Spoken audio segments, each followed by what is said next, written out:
सुबह के 8 बज रहे थे। जू मेशन का डाइनिंग हॉल शीशे के चमकते हुए झूमर और मेहंदी कॉफी की खुशबू से भरा हुआ था। बड़े से टेबल पर बिजनेस अखबार खुले थे। टैबलेट पर स्टॉक चार्ट चल रहे थे। जू यान के पिता, जो शहर के मशहूर कंपनी के मालिक थे, अपने बड़े बेटे के साथ किसी इंटरनेशनल डील पर बात कर रहे थे। सिंगापुर प्रोजेक्ट अगली तिमाही शुरू होना चाहिए, पिता ने शांत पर अधिकार भारी आवाज में कहा।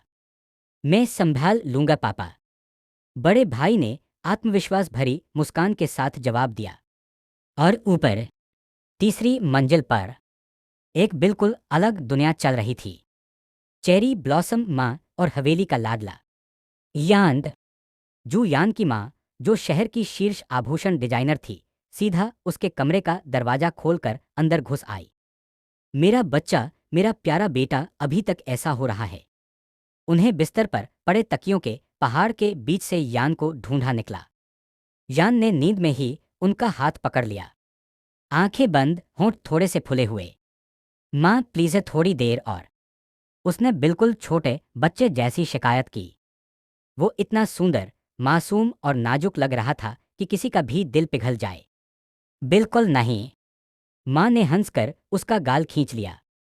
आज नया सेमेस्टर शुरू हो रहा है और सुना है कोई नया प्रोफेसर आया है, बहुत सच। फिर उनकी आंखें चमक उठीं।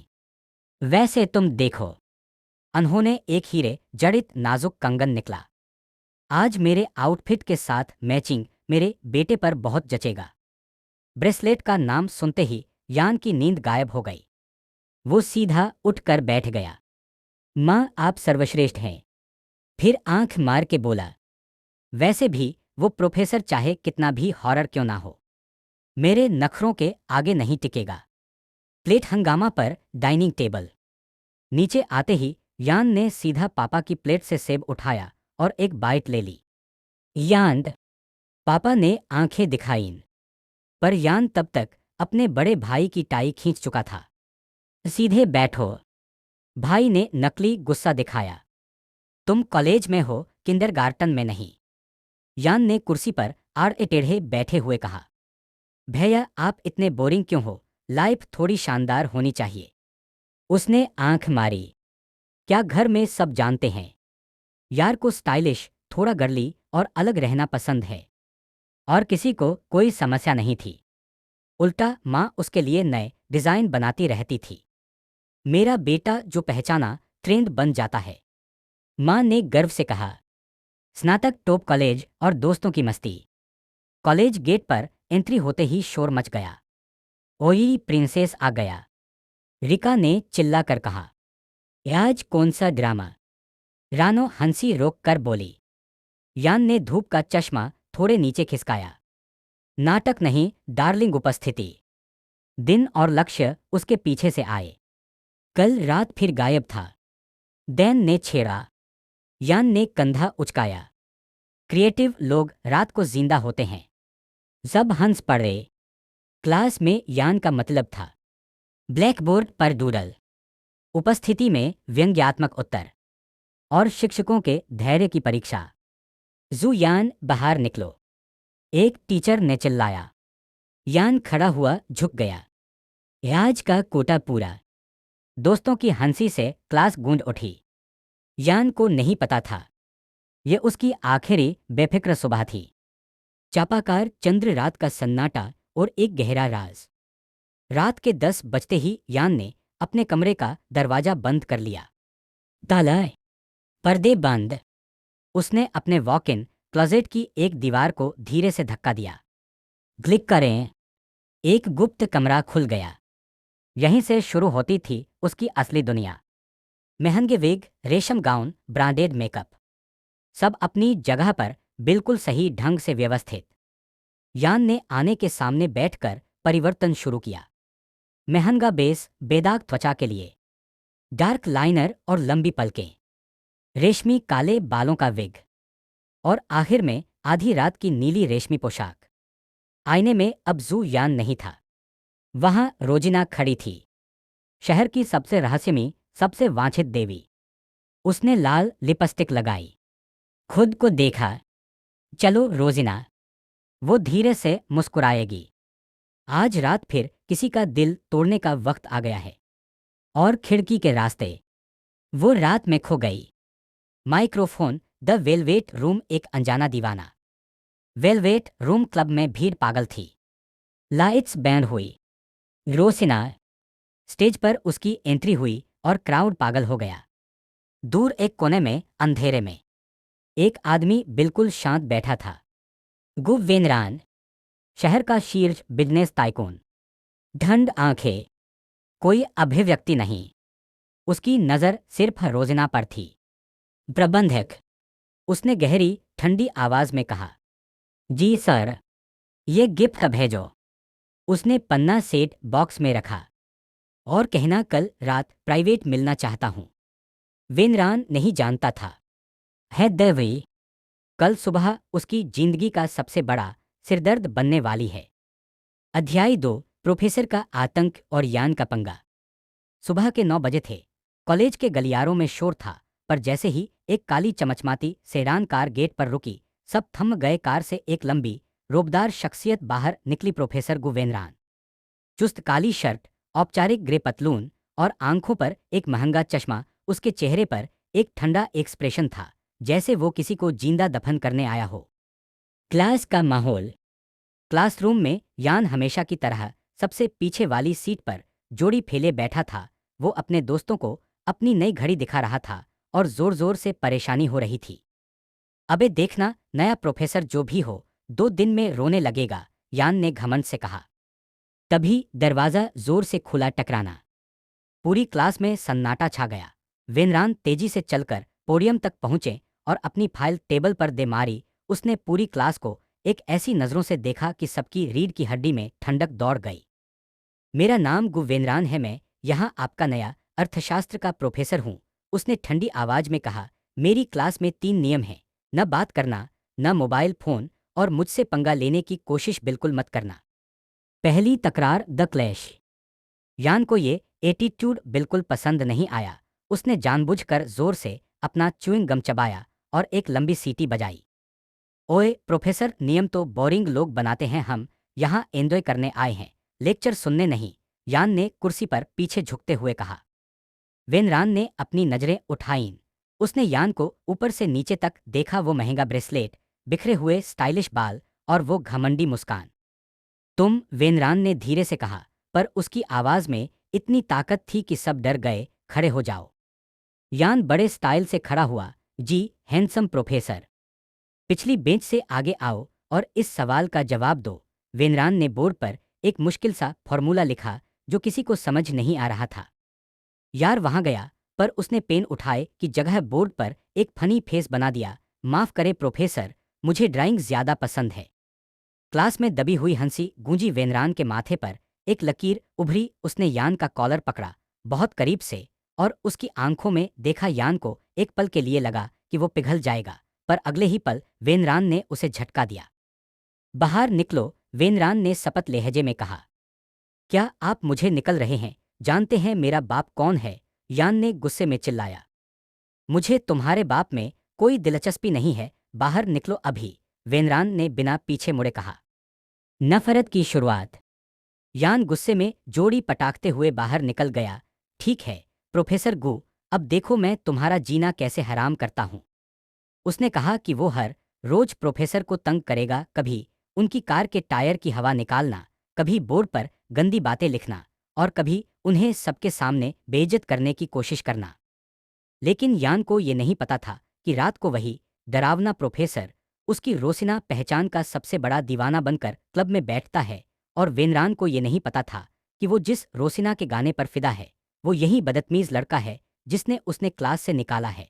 अध्याय 3, लाल गाउन, जलती जलन और बहू की बातें। सुबह की बेइज्जती के बाद यान का खून खुल रहा था। प्रोफेसर गु ने उसे क्लास से क्या निकाला, यान की तो ईगो ही हर्ट हो गई। लेकिन दूसरी तरफ प्रोफेसर गु वेनरान के घर का माहौल बिल्कुल अलग था। एक वेनरान का घर, बहू कब आ रही है? गुमेशन में वेनरान के खुले मिजाज के पापा और डिजाइनर माँ नाश्ते पर बैठे थे। वेनरान हमेशा की तरह ठंडा और खामोश था। बेटा, सुना है तू हर रात उस क्लब में रोसिना का गाना सुनने जाता है, पापा ने छेड़े हुए कहा। इतना जुनून, कहीं हमारी बहू वही तो नहीं? माँ ने तुरंत बात पकड़ी।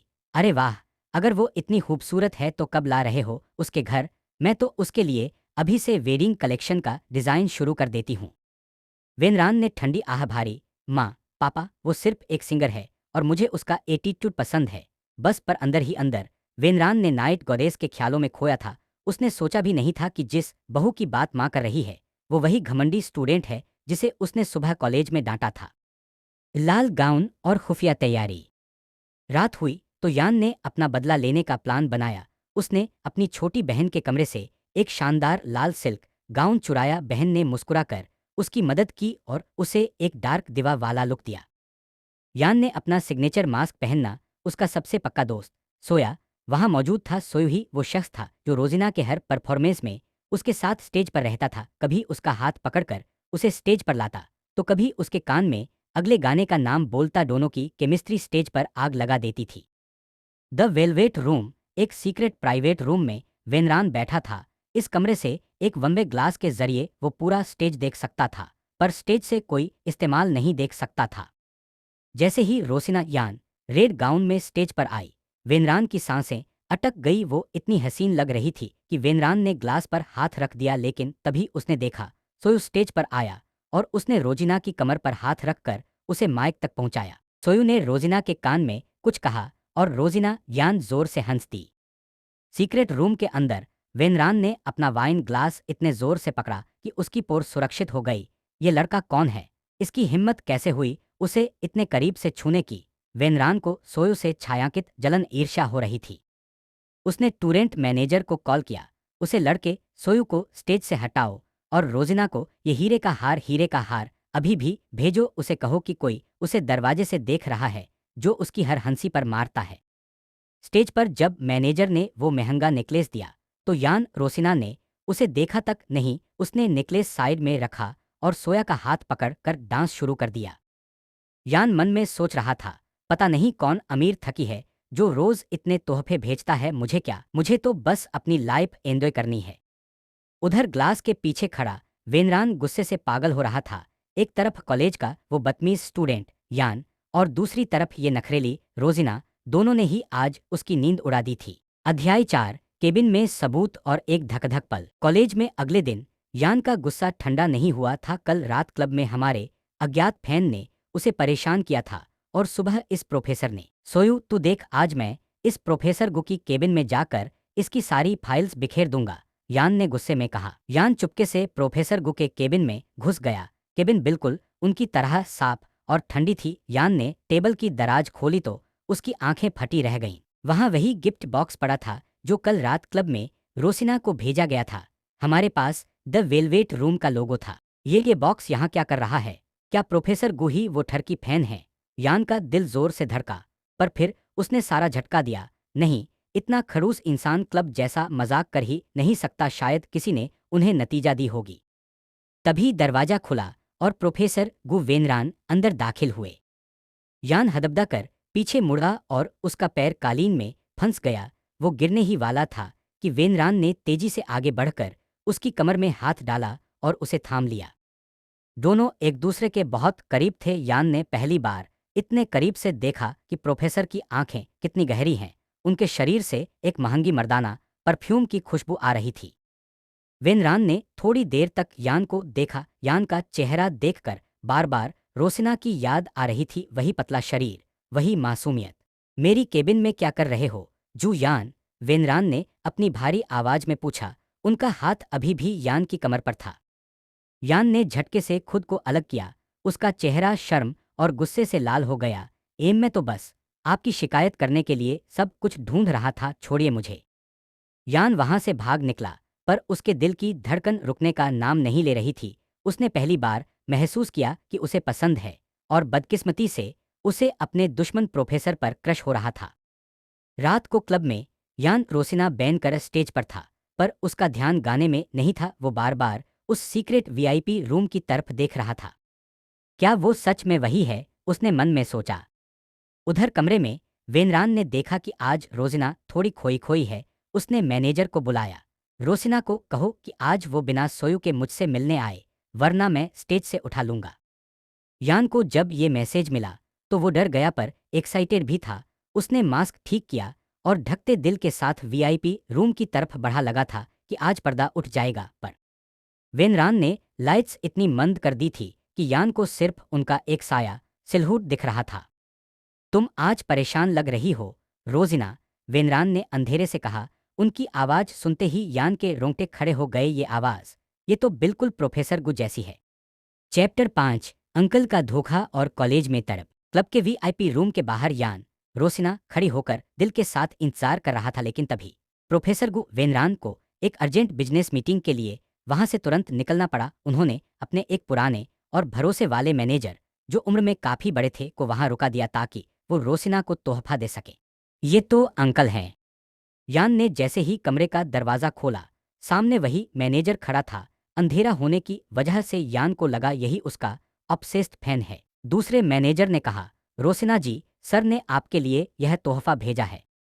यान ने अपना सिर पकड़ लिया। क्या इतनी गहरी आवाज वाला फैन यह ठरकी अंकल हैं? हे भगवान, मैं तो समझ रहा था कि कोई यंग और हैंडसम बंदा होगा। यान वहां से अचानक भाग निकला। उसका पूरा मूड खराब हो गया और उसने ठान लिया कि वह अब कभी उस अंकल से नहीं मिलेगा। दो घर का सुकून और माँ की ममता। सुबह जब वह घर पर था, वो थोड़ा उदास था। उसकी माँ ने देखा कि उसका लाडला बेटा खामोश है। क्या हुआ मेरा बच्चा? किसी ने कुछ कहा? माँ ने उसके बाल संवारते हुए पूछा। नहीं माँ, बस थोड़ा थक गया हूँ। यान ने उनकी गोदी में सिर रख दिया। माँ ने हंसते हुए कहा, परेशान मत हो, मैंने तुम्हारे लिए एक बहुत सुंदर डायमंड रिंग मंगवाई है। और हाँ, तुम्हारी बहन कह रही थी कि तुमने उसकी रेड ड्रेस पहनी थी। अगली बार मुझसे कहना, मैं तुम्हारे लिए उससे भी प्यारी ड्रेस डिजाइन करूंगी। घर वालों का ये अनकंडीशनल लव ही था जिसकी वजह से वो इतना बिंदास जी पा रहा था। कॉलेज पहुंचते ही यान की नजरें अनायासे ही प्रोफेसर गु को ढूंढने लगीं। अब उस पर गुस्सा नहीं आता था, बल्कि वो उन्हें देखना चाहता था। जब प्रोफेसर गु क्लास में आए, यान ने उन्हें देखकर एक प्यारी सी स्माइल दी, पर प्रोफेसर गु ने उसे पूरी तरह इग्नोर कर दिया। वेरन को कल रात मीटिंग में जाना पड़ा था और वो गुस्से में था कि वो रोजीना से नहीं मिल पाया, इसलिए वो आज और भी ज्यादा कोल्ड और सख्त लग रहा था। सर, क्या मैं आगे वाली सीट पर बैठ सकता हूँ? यान ने धीरे से पूछा। नहीं, वही बैठो जहां तुम्हारे। पूरी क्लास के दौरान यान बार बार प्रोफेसर की तरफ देख रहा था। उनके चलने का ढांग, उनका चाक पकड़ना, सब उसे पसंद आने लगा था। पर प्रोफेसर गु इतने प्रोफेशनल थे कि उन्होंने एक बार भी यान की तरफ आंख उठाकर नहीं देखा। क्लास खत्म होते ही यान उनके पीछे भागा। प्रोफेसर गु, रुकिए, मुझे आपसे एक सवाल पूछना है। वेनरन रुका नहीं। जो भी पूछना हो कल क्लास में पूछना, मैं बिजी हूं। वो तेजी से अपने केबिन की तरफ निकल गए, जैसे यान से बच रहे होंगे। यान वही खड़ा रह गया। कितने खड़ूस हैं, पर जितना ये मुझे इग्नोर करते हैं उतना ही मेरा दिल इनकी तरफ खींचता है। पर वो क्लब वाला अंकल, उफ, काश प्रोफेसर गु ही मेरे फैन होते। अध्याय 6, खुला इजहार और प्रोफेसर का पत्थर दिल। कॉलेज में अब यान की बदमाशी खत्म हो गई थी और उसकी जगह ले ली थी प्यार के पागलपन ने। यान ने ठान लिया था कि वो प्रोफेसर गु वेनरान का दिल जीत कर रहेगा। फूल, उपहार और बेइज्जती। सुबह जैसे ही प्रोफेसर गु अपने केबिन की तरफ बढ़े, यान एक बड़ा सा लाल गुलाब का गुलदस्ता के लिए उनके रास्ते में खड़ा हो गया। प्रोफेसर गु, ये आपके लिए, सच्ची में आप मुझे बहुत पसंद हैं, यार ने मुस्कुराते हुए कहा। उसकी आंखों में इस बार कोई शरारत नहीं बल्कि सच्चाई थी। प्रोफेसर गु रुके, बिना गुलदस्ता को देखा और फिर बिना किसी अभिव्यक्ति के उपयोग के पास के कचरे के डब्बे कूड़ेदान में फेंक दिया। जुयान, ये कॉलेज है, तुम्हारा अयाशी का अड्डा नहीं। अगली बार ये हरकत की तो सस्पेंड करवा दूंगा, वेनरान ने ठंडी आवाज में कहा और आगे बढ़ गए। यान का दिल टूट गया, पर उसने हार नहीं मानी। वो पूरे दिन उनके पीछे पीछे घूम रहा था। कभी उन्हें महंगे परफ्यूम देने की कोशिश करता था तो कभी उनके लिए लंच लेकर जाता था, पर प्रोफेसर हर बार उसे रिजेक्ट कर। यान का सबसे अच्छा दोस्त सोया उसे रोकने की कोशिश कर रहा था। हाँ, तू पागल हो गया है, वो खड़ूस टीचर तेरे लायक नहीं है। चल मेरे साथ, आज क्लब में नए गाने की प्रैक्टिस करना है। पर यान ने सोयू का हाथ झटका दिया। नहीं सोयू, मुझे वही पसंद है, तू जा यहां से। यान ने अपने दोस्तों को इग्नोर कर दिया और सिर्फ प्रोफेसर के पीछे भागता रहा। रात को जब यान रोसिना बनकर क्लब पहनूं तो उसका मूड काफी खराब था। वो दिन भर की बेइज्जती भूलना चाहता था। वीआईपी रूम से वही मैनेजर अंकल बाहर आए और रोजिना को एक बहुत महंगा डायमंड ब्रेसलेट दिया। सर ने कहा है ये खास आपके लिए है। यान ने गुस्से में वो कंगन लिया और बिना देखे सोयू की तरफ फेंक दिया। ये लो सोयू, तुम रख लो, मुझे बुद्धे अंकल के उपहारों में कोई दिलचस्पी नहीं है। 4 हीरो का खुफिया गुस्सा। अंधेरे वीआईपी रूम के पीछे खड़ा वेनरान, रियल हीरो, ये सब देख रहा था। उसने देखा कि कैसे रोजिना ने उसका भेजा हुआ महंगा गिफ्ट एक मामूली लड़के सोयू को दे दिया। वेनरान के हाथ गुस्से से भींच गए। उसका जुनून अब जुनून बनता जा रहा था। एक तरफ कॉलेज में वो लड़का मेरे पीछे पड़ा है और दूसरी तरफ ये रोजिना मेरे गिफ्ट्स की हमेशा तौहीन करती है। वेनरान को समझ नहीं आ रहा था कि वो क्यों गुस्सा है, रोसिना पार या उस सोयू पर जो हमेशा उसके पास रहता है। उसने तुरंत ग्लास पर जोर से मुक्का मारा। 5 एक अजीब एहसास। यान स्टेज पर गाते गाते अचानक रुक गया। महसूस हुआ कि कोई उसे बहुत गहरी और गुस्से वाली नज़रों से देख रहा है। वही ठंडक महसूस हुई जो प्रोफेसर गू की नज़रों में होती थी। उसका प्रयोग करे। नहीं, ऐसा नहीं हो सकता, यान ने खुद से कहा। प्रोफेसर गू तो घर पर सो रहे होंगे, वो यहाँ क्यों आएंगे? पर उस रात यान को नींद नहीं आई। कॉलेज वाले प्रोफेसर की कोल्डनेस और क्लब वाले फैन की गर्माहट के बीच कुछ अजीब सा कनेक्शन लग गया। लेकिन यान का मूड खराब था। वो अपसेस्ड फैन इस्तेमाल करे जिसे वो अंकल समझता था, बहुत परेशान कर रहा था। सोयू, ये बूढ़ा अंकल मेरा पीछा कब छोड़ेगा? यान ने आईने में खुद को देखा हुआ कहा। कॉलेज में मेरा प्रोफेसर है जो पिघल नहीं रहा, और यहाँ ये अंकल हैं जो हट नहीं रहे। आज मैं इनका चैप्टर ही खत्म कर दूंगा। कार्यक्रम खत्म होने के बाद वही मैनेजर आया। रोसिना जी, सर वीआईपी रूम में आपका इंतजार कर रहे हैं। उनको कहा है आज वो आपसे मिलकर ही जाएंगे। यान ने गुस्से में अपने गाउन को संभाला। ठीक है, आज मैं उन्हें सीधा बोल दूंगा। यान वीआईपी रूम के अंदर घुसा। कमरे में बिल्कुल अंधेरा था, सिर्फ एक हल्की नीली रोशनी थी। वेनरान हीरो कुर्सी पर बैठा था, पर उसकी पीठ दरवाजे की तरफ थी। यान ने बिना रुके चिल्लाना शुरू कर दिया। देखिए मिस्टर अंकल, आप बहुत अमीर होंगे, बहुत बड़े फैन होंगे, पर मुझे आप में कोई दिलचस्पी नहीं है। मैं किसी और से प्यार करती हूँ। उसने प्रोफेसर गु का सोचा पूर्णविराम। तो प्लीज ये महंगे गिफ्ट्स भेजो, बैंड दीजिए और मेरा नाम छोड़िए। अंधेरे में बैठे वेनरान के हाथ कुर्सी के हैंडल पर भींच गए। उसका गुस्सा आसमान छू रहा था। वो किसी और से प्यार करती है? उसने इतने दिनों से जिस पर अपना सब कुछ निछावर कर दिया, क्या वह अंकल बोलकर रिजेक्ट कर रही है? वेनरान गुस्से में कुर्सी से उठा, पर इससे पहले कि वो पलटकर यान का चेहरा देखता या कुछ बोलता, यान ने गुस्से में जोड़ी पटका और बाहर निकल गया। यान ने पीछे मुड़कर नहीं देखा। लगा उसने एक ठरकी बूढ़े को भगा दिया है। उसे क्या पता था कि उसने हमारे दोस्तों को गुस्सा दिलाया है, जो उसे कॉलेज में फेल करने की ताकत रखता है। अध्याय 7, प्रोफेसर की खामोशी और रोजिना का फाइनल नहीं। अगले दिन कॉलेज में यान ने फिर से अपनी इश्क वाली तांग शुरू कर दी। वो प्रोफेसर गु के पीछे पीछे ऐसे घूम रहा था जैसे कोई परछाई हो। यान ने प्रोफेसर के डेस्क पर ढेर सारे चॉकलेट रख दिए और उनके कान के पास जाकर धीरे से बोला, प्रोफेसर, आज आपने ब्लू टाई पहन ली है, आप बहुत ज्यादा हॉट लग रहे हैं। आमतौर पर प्रोफेसर गु उसे दांत कर बाहर निकाल देते थे, पर आज वो बिल्कुल शांत थे। उन्हें ना गुस्सा किया, ना हाय यान को क्लास से निकाला। वो बस अपनी फाइलें चेक कर रहे थे, पर उनकी नजरें कभी कभी यान के मासूम चेहरे पर रुक जाती थीं। यान ने सोयू से कैंटीन में कहा, देखना सोयू, मेरे चार्म के आगे बड़े बड़े पिघल जाते हैं। ये प्रोफेसर क्या चीज हैं? आज वो कुछ नहीं बोले, इसका मतलब है कि उनका दिल अब मेरे लिए धड़क रहा है। यान खुशी से झूम रहा था। भव्य कार्यक्रम, लाल देवी। रात को क्लब में एक ग्रैंड प्रोग्राम था। पूरा क्लब लाइटों से नहाया हुआ था। यान ने आज तक की सबसे सुंदर ड्रेस पहनी थी, एक शिमरी सिल्वर और ब्लैक गाउन जिसमें वो किसी असली परी जैसी लग रही थी। लेकिन यान का मूड खराब था। वो अपसेस्ड फैन इस्तेमाल करे जिसे वो अंकल समझता था, बहुत परेशान कर रहा था। सोयू, ये बूढ़ा अंकल मेरा पीछा कब छोड़ेगा? यान ने आईने में खुद को देखा हुआ कहा। कॉलेज में मेरा प्रोफेसर है जो पिघल नहीं रहा, और यहाँ ये अंकल हैं जो हट नहीं रहे। आज मैं इनका चैप्टर ही खत्म कर दूंगा। कार्यक्रम खत्म होने के बाद वही मैनेजर आया। रोसिना जी, सर वीआईपी रूम में आपका इंतजार कर रहे हैं। उनको कहा है आज वो आपसे मिलकर ही जाएंगे। यान ने गुस्से में अपने गाउन को संभाला। ठीक है, आज मैं उन्हें सीधा बोल दूंगा। यान वीआईपी रूम के अंदर घुसा। कमरे में बिल्कुल अंधेरा था, सिर्फ एक हल्की नीली रोशनी थी। वेनरान हीरो कुर्सी पर बैठा था, पर उसकी पीठ दरवाजे की तरफ थी। यान ने बिना रुके चिल्लाना शुरू कर दिया। देखिए मिस्टर अंकल, आप बहुत अमीर होंगे, बहुत बड़े फैन होंगे, पर मुझे आप में कोई दिलचस्पी नहीं है। मैं किसी और से प्यार करती हूँ। उसने प्रोफेसर गु का सोचा पूर्णविराम। तो प्लीज ये महंगे गिफ्ट्स भेजना बंद कीजिए और मेरा पीछा छोड़िए। अंधेरे में बैठे वेनरान के हाथ कुर्सी के हैंडल पर भींच गए। उसका गुस्सा आसमान छू रहा था। वो किसी और से प्यार करती है। उसने इतने दिनों से जिस पर अपना सब कुछ निछावर कर दिया, क्या वह अंकल बोलकर रिजेक्ट कर रही है? वेनरान गुस्से में कुर्सी से उठा, पर इससे पहले कि वो पलटकर यान का चेहरा देखता या कुछ बोलता, यान ने गुस्से में जोड़ी पटका और बाहर निकल गया। यान ने पीछे मुड़कर नहीं देखा। लगा उसने एक ठरकी बूढ़े को भगा दिया है। उसे क्या पता था कि उसने हमारे दोस्तों को गुस्सा दिलाया है, जो उसे कॉलेज में फेल करने की ताकत रखता है। अध्याय 8 बिखरे सपने और कैंटीन का वो जहर। सुबह का वक्त था।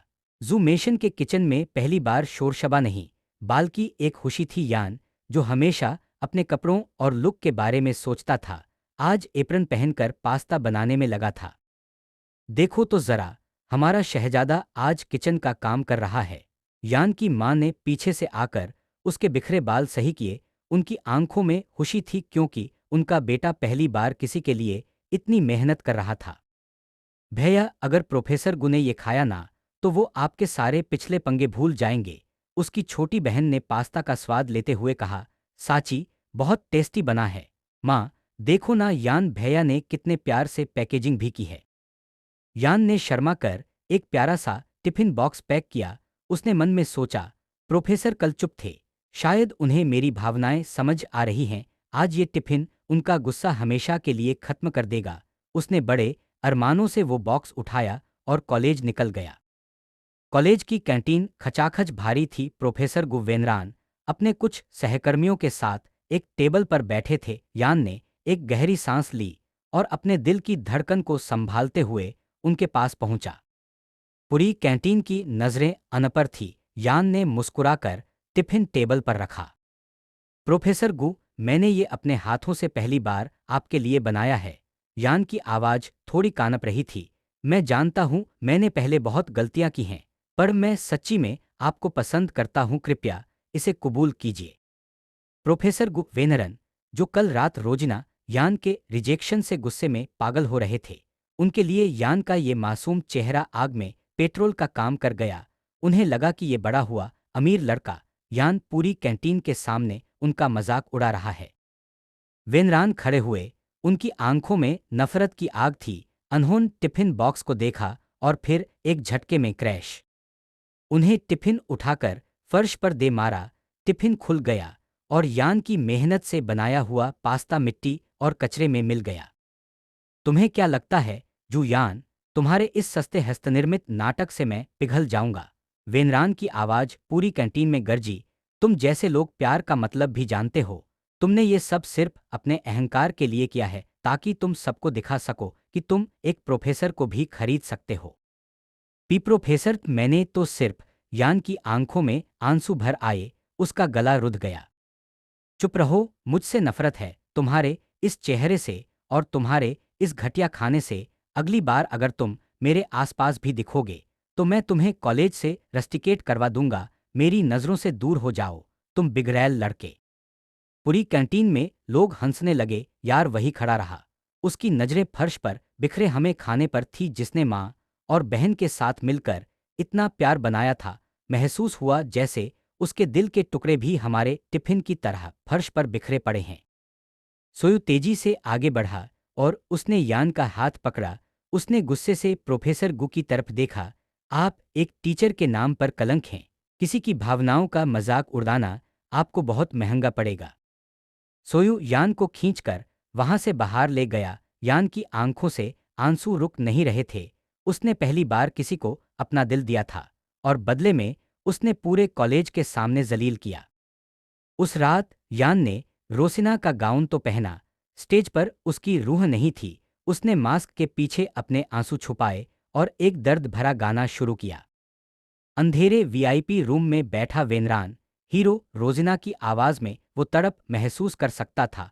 उसे पता नहीं था कि जिस रोसिना का दुख वो देख रहा है, वही वो यान है जिसे उसने कुछ घंटे पहले सबके सामने बेइज्जत किया था। अध्याय 9 एक खामोश विदाई और अधूरा पछतावा।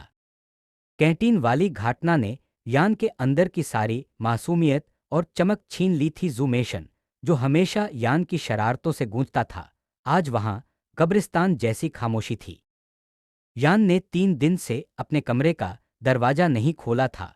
उसके बड़े भाई ने गुस्से में घर के सारे नौकचाकरों को काम से हटा दिया क्योंकि किसी ने यान को रोते हुए देखा था। यहाँ मेरे बच्चे, दरवाजा खोलो, माँ ने रोते हुए दरवाजे पर दस्तक दी। उन्हें अपने हाथ में वही डायमंड ब्रेसलेट पकड़ा था जो वो यान को पहचानना चाहती थी। पिता ने आगे बढ़कर दरवाजा खुलवाया। अंदर का नजारा देखकर सबकी आंखें भर आईं। यान अंधेरे में कोने में बैठा था। उसके चेहरे पर अब वो घमंडी मुस्कान नहीं थी। पापा, मुझे यहाँ नहीं रहना, यान ने फटफटते हुए कहा। मुझे लगता था मैं सब खरीद सकता हूँ, पर मैंने अपना ही सम्मान खो दिया, मुझे जाने दीजिए। पिता ने उसे गले से लगा लिया। ठीक है मेरे बेटे, अगर ये शहर तुम्हें दुख देता है तो तुम चले जाओ, हम तुम्हें नहीं रोकेंगे। यान ने फैसला किया कि वो 1 साल के लिए फॉरेन विदेश जाएगा, एक प्रोफेशनल म्यूजिक ट्रेनिंग स्कूल में। उसने साफ कह दिया कि वह कॉलेज वापस नहीं जाएगा और अपनी बची हुई डिग्री ऑनलाइन पूरी करेगा। लेकिन जाने से पहले रोजिना को खत्म करना था। उस रात द वेलवेट रूम में आखिरी बार लाइट जली। रोजिना स्टेज पर आई, पर आज उसने कोई शिमरी गाउन नहीं, बल्कि एक साधारण सफेद ड्रेस पहनी थी। उसने एक ऐसा गाना गाया जिसमें अलविदा कहने का दर्द था। उसने हमें वीआईपी रूम की तरफ एक बार भी नहीं देखा जहां वेनरान बैठा था।